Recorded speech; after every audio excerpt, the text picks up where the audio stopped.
ఈరోజు చాలా మందికి కత్తులు తీసి వెళ్ళి పొడిచి చంపేస్తా ధైర్యం లేదు, ఏదో ఒకటి తీసి తలకాయ నరికి కొట్టి చంపేస్తానికి ధైర్యం లేదు. కానీ దేనికి ధైర్యం ఉందో తెలుసా? మాట్లాడటానికి ధైర్యం ఉంది. కొంతమంది జీవితాలను కొంతమంది నోటి మాటలను చంపేస్తారంట. అంటే ఎట్లా? వారు మరలా ప్రొఫెషనల్స్, నేరుగా మాట్లాడటానికి ధైర్యం రాదు. మొహం ముందు మాట్లాడతానికి ధైర్యం రాదంట. ఎక్కడ మాట్లాడతారు తెలుసా? ఊరంతా మాట్లాడతారంట. వాళ్ళు వదిలి వారి చుట్టూ అంతా మాట్లాడతారంట. వారి చుట్టూ ఉన్న వాళ్ళందరితో మాట్లాడతారంట, వారికి నేరుగా మాట్లాడలేరంట. ఎప్పుడన్నా అలాంటి వారిని ఎదుర్కొన్నారా? యూ హ్యావ్ అ ప్రాబ్లం అంటే నో ప్రాబ్లం. మళ్ళీ నీతో ఏమో మంచిగా ఉన్నట్టు ఉంటారు, నీ వెనకాలేమో ఫోన్ చేసింది మాట్లాడేది ఏమన్నా ప్రాబ్లమా అని అడిగింది. సిగ్గులేదు అడుగుదానికి. You see such kind of a wicked people. అలాంటి వాటిని చూసినప్పుడు మీకు ఎలా ఉంటది? అసహ్యం వేస్తుందా ఇదా?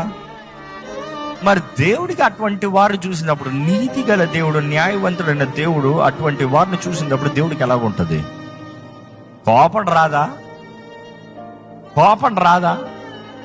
ఆశీర్వదిస్తానికి, ప్రేమిస్తానికి, ఏమాత్రం వారి జీవితంలో ఏదైనా మేలు చేస్తానికి మనసు వస్తుందా?